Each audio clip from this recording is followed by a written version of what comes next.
Everybody knew old Miss Robbins was a vampire.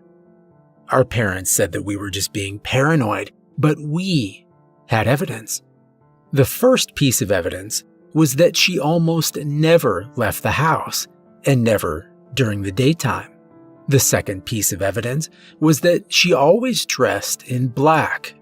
The most compelling piece of evidence was that Billy Atkins said he saw her watching the sunrise on her porch one time, and when the sun came up, she clutched her chest and ran inside. It hadn't been so bad at first, having a vampire in the neighborhood.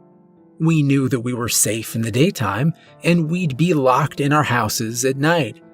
And everybody knows that a vampire can't come in unless you invite it. But then Miss Robbins began to venture out of the house more often. She'd only go out at night, and she'd only go as far as the lawn.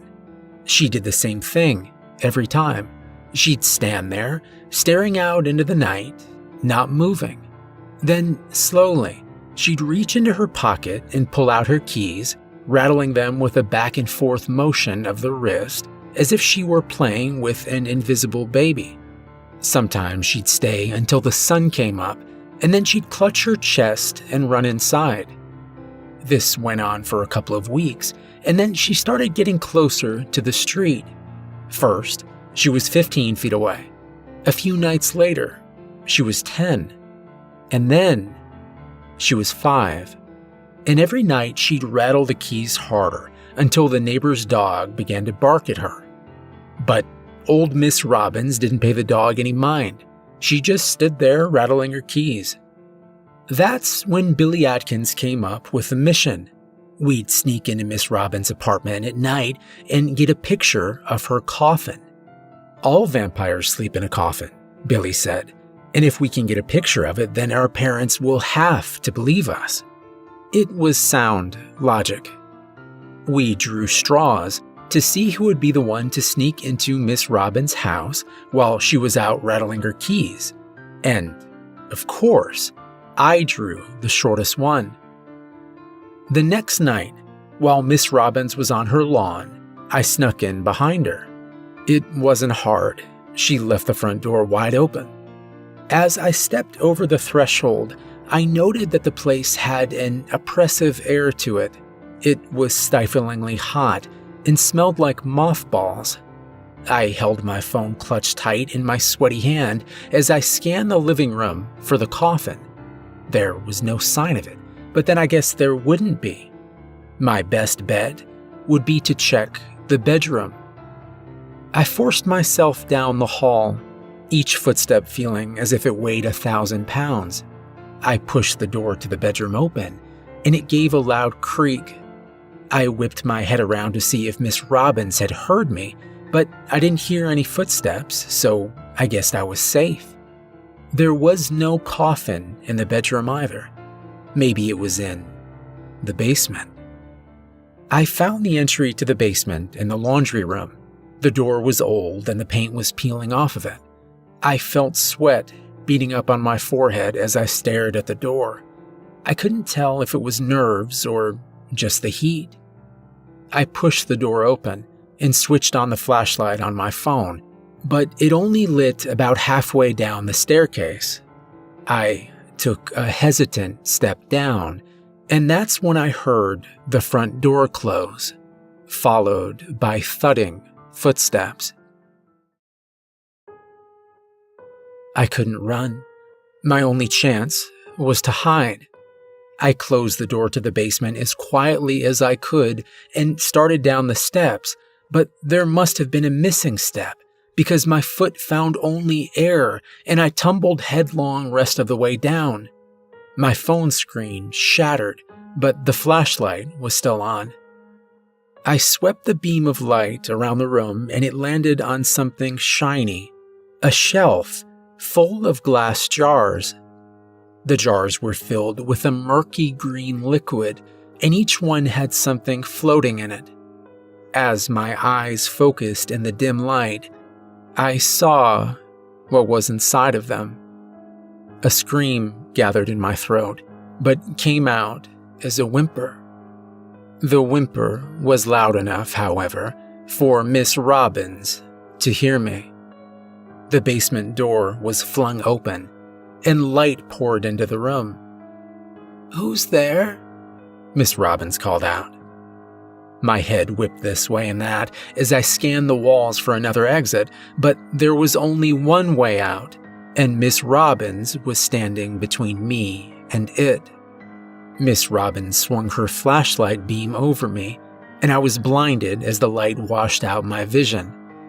I dropped to my knees. "Please don't kill me." I heard a click, and the overhead light of the basement came on.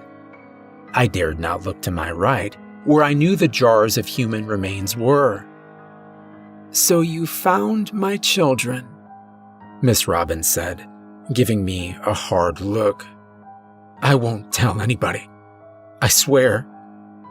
"I'd prefer that you didn't," Miss Robbins replied. "But you're not in any danger." She walked over to the jars and sighed as she rested a hand on one of them. She shook her head. "These were the only children I ever had, but none of them ever made it out alive." I looked at the shelf of jars again, and I realized that they were fetuses, not children. In the dark, they had seemed much larger. "Come on, boy," Miss Robbins said. "Have a cup of tea with me, and I won't tell your parents that you snuck in here." Miss Robbins turned and walked up the stairs without waiting for my response, and after a moment's hesitation, I followed her. I sat on Miss Robbins' old red couch as she put the kettle on, and a couple minutes later we were both sipping rose petal tea out of delicate china glasses. I noticed that Miss Robbins' hand shook as she lifted the cup to her mouth. "Miss Robbins," I hazarded. "Yes, boy." "You said those were your children." Miss Robbins shifted uncomfortably in her seat. "That's right," she said. "How come they came out like that, all twisted up and deformed?" Miss Robbins finished for me. My face flushed red, and Miss Robbins sighed. "Are your parents good to you, boy?" she asked. "Yeah, I guess so." "Well, my father wasn't good to me and my sisters. He hurt us, something awful. He messed my insides up, and years later, when I wanted to have kids, they all came out like that. I'm sorry," I said. "Me too," she replied. I stared into my teacup for a few minutes before speaking up again.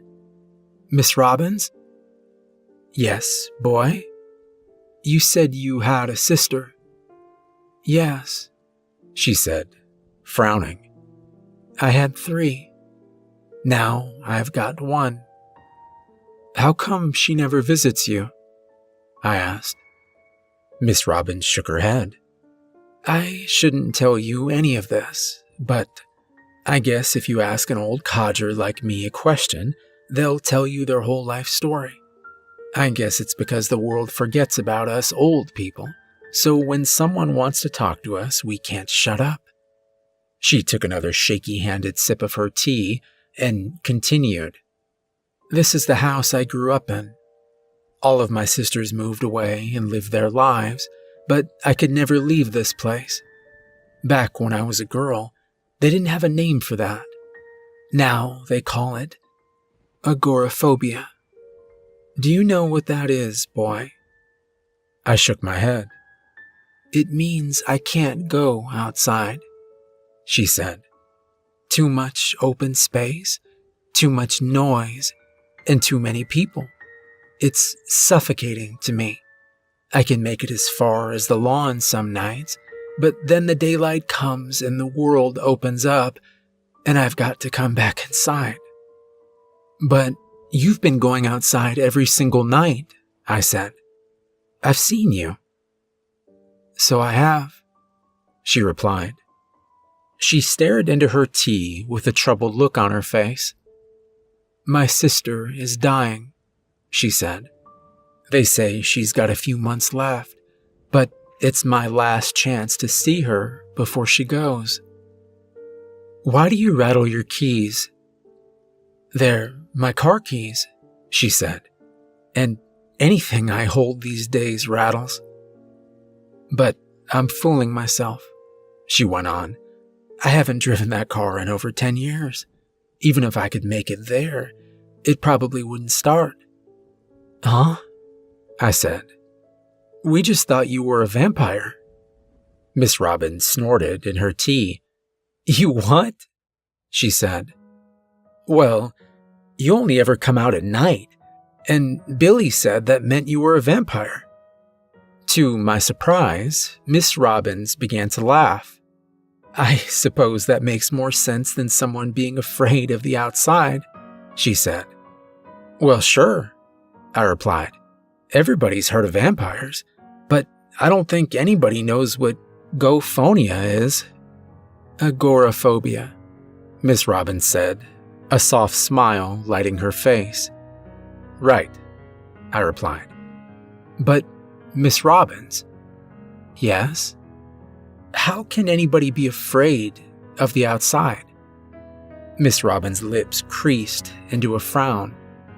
Well, if there's one thing I've learned in life, it's that living in fear is like standing under an avalanche.